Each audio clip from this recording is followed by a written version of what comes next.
dans cette vidéo, on va construire un diagramme d'enthalpie. Donc, un diagramme d'enthalpie, c'est un axe qui présente l'enthalpie, l'énergie chimique, avec parfois un niveau 0. Alors ici, c'est ce niveau-là qu'on aura comme niveau intermédiaire, parce qu'on utilise le tableau des variations d'enthalpie molaire de formation, donc qui donne les nombres de kilojoules nécessaires par mole pour fabriquer différents composés organiques ou différents composés inorganiques dans différents états. Voilà. Alors, on va calculer la variation d'enthalpie standard de formation pour les réactifs. Donc, pour ça, on va chercher la valeur nécessaire pour former de l'oxyde d'aluminium solide. On voit que c'est 1670 et il y en a un seul. On cherche la valeur pour HCl et on voit que HCl, il existe sous plusieurs formes et celle qui nous intéresse, c'est la forme aqueuse puisqu'on met l'oxyde d'aluminium dans une solution d'HCl et donc la valeur c'est moins 167 et donc il y en a 6, on doit multiplier ça par 6. Donc on prend ce moins 1670 plus 6 fois moins 167, ça nous donne moins 2672. Les unités sont bien des kilojoules par mole, comme mis au sommet des colonnes du tableau. Et cette variation d'enthalpie de formation des réactifs, à partir du niveau 0, c'est aussi le niveau qu'il y a sur l'axe de moins 2672. Donc ça, c'est notre enthalpie contenue dans nos réactifs. On fait la même chose pour les produits. 2AlCl3, c'est sous forme aqueuse, c'est moins 1033. On le voit dans le tableau à côté, il y en a 2.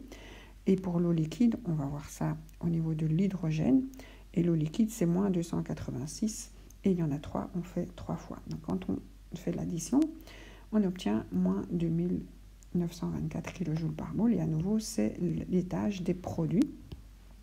Donc mes produits seront à un étage de moins 2924 kJ. Donc seront un petit peu plus bas que les niveaux des réactifs.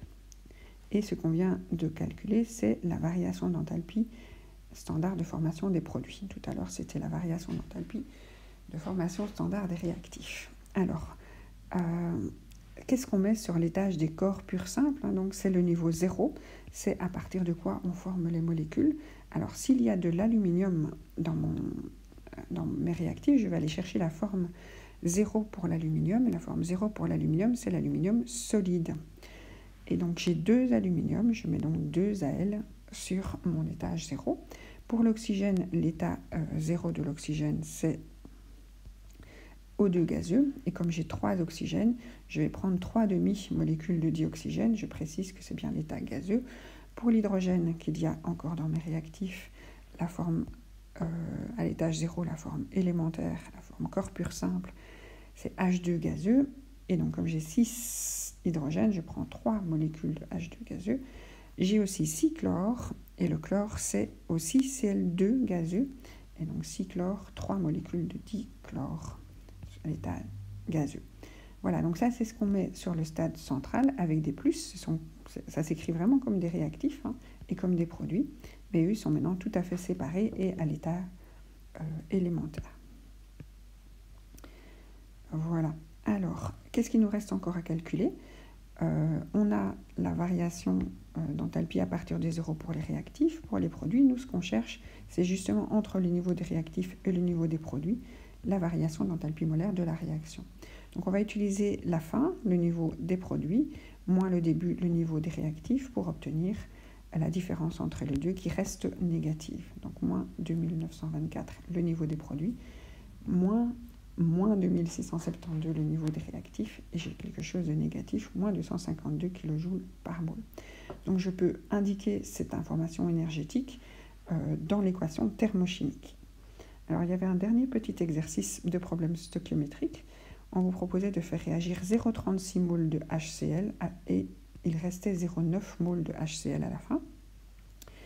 Et donc le 0,36, ça se met bien au début. Donc c'est une information qu'on place au départ. L'information de la fin, on la place à la fin.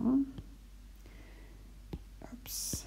Et alors, comment remplir tout le tableau? Le seul endroit où on a d'informations, c'est HCl. Donc on va calculer le degré d'avancement dans la colonne de HCl. Le degré d'avancement, c'est la variation maximale. Donc ici, entre 3,6 et 0,9, la variation, c'est 3,6 moins 0,9, 2,7.